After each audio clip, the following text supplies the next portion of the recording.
সম্পূর্ণ তেল ছাড়া শুধুমাত্র জল দিয়ে প্রদীপ, তাও আবার সারা রাত ধরে জ্বলবে। দুই ধরনের প্রদীপ তেল ছাড়াই জ্বালিয়ে দেখাবো। তার জন্য সম্পূর্ণ ভিডিওটা কিন্তু দেখতে হবে, না হলে স্কিপ করে দেখলে পরে কিছু মিস করবেন, তখন কিন্তু প্রদীপটা ঠিকভাবে জ্বলবে না। নমস্কার বন্ধুরা, শ্বশুর বৌমা রান্নাঘর অ্যান্ড ব্লগ চ্যানেলে সকলকে স্বাগত। দেখাই যাচ্ছে যে শুধুমাত্র জলের মধ্যেই কিভাবে চটজলদি প্রদীপটা জ্বলে উঠছে। কিভাবে সম্পূর্ণ তেল ছাড়া জল দিয়ে প্রদীপটা জ্বালাবো সেটাই দেখে নেওয়া যাক। প্রথমেই আমি দুটো থালায় 5টা করে প্রদীপ সাজিয়ে নিয়েছি, আর প্রদীপগুলোকে আগে জল দিয়ে ধুয়ে রেখেছি। এরপর প্রদীপের মধ্যে যে পোলতেগুলো দেওয়া হয় তার জন্য তুলো নিয়ে এবার হাত দিয়ে পাকিয়ে পাকিয়ে প্রত্যেকটা প্রদীপের জন্য পোলতে তৈরি করে নেব।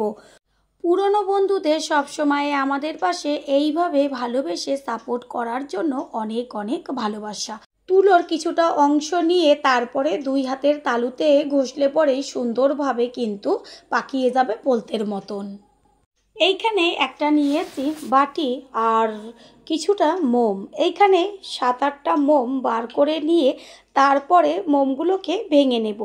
মোমের ভেতরে যে সুতোগুলো থাকে সেগুলোকে মোমটা ভাঙলেই আস্তে করে টান দিলেই উল্টো দিকে সুতোটা বেরিয়ে যাবে। সুতোগুলোকে বাইরে ফেলে দিয়ে শুধুমাত্র মোমগুলোকে ভেঙে এর মধ্যে নিয়ে নেব। দেখাই যাচ্ছে কত সুন্দর সুতোগুলো বেরিয়ে আসছে। এইভাবে সব মোমগুলো ভেঙে নিয়ে ফিরে আসছি। বাটিটা ওভেনে বসিয়ে দিয়ে একদম লো ফ্লেম করে জাল দিয়ে নিতে হবে। বসানো মাত্রই কিন্তু মোমগুলো গলতে শুরু করবে, আর যখন মোমগুলো গলে যাবে তখন এর মধ্যে দিয়ে দেব 1 চামচ ঘি। ঘি মোমের মধ্যে দেওয়া মাত্রই কিন্তু মোমের সাথে ঘিটা মিশে যাবে। তারপর দেব কিছুটা পরিমাণ কর্পূর।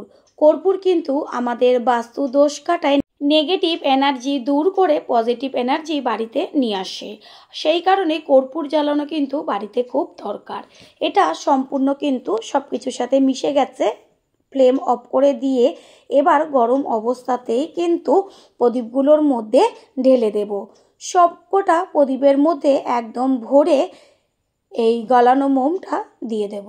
এটা কিন্তু গরম অবস্থাতেই প্রদীপের মধ্যে দিয়ে দিতে হবে, না হলে একটু ঠান্ডা হলেই এগুলো জমে যাবে। একটা পদ্ধতিতে তেল ছাড়া প্রদীপ সাজানো হয়ে গেল।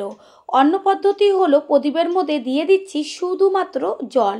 প্রত্যেকটা প্রদীপের মধ্যে একদম ভরে জল দিয়ে দেওয়া হলো।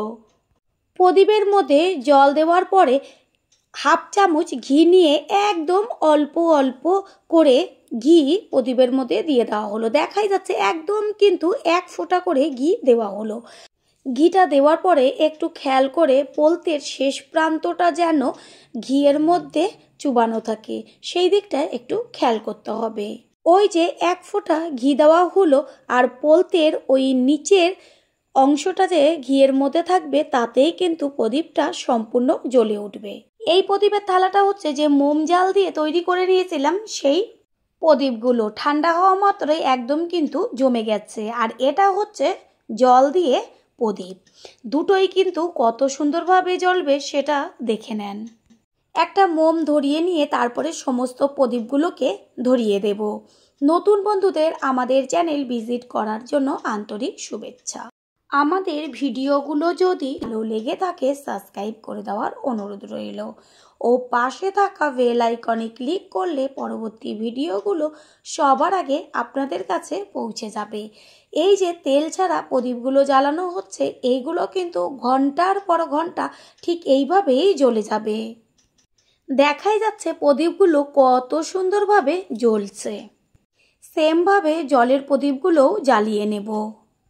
মোম দিয়ে ধরানো মাত্রই কিন্তু একদম প্রদীপগুলো কত সুন্দরভাবে জ্বলে উঠেছে সেটা তো দেখাই যাচ্ছে।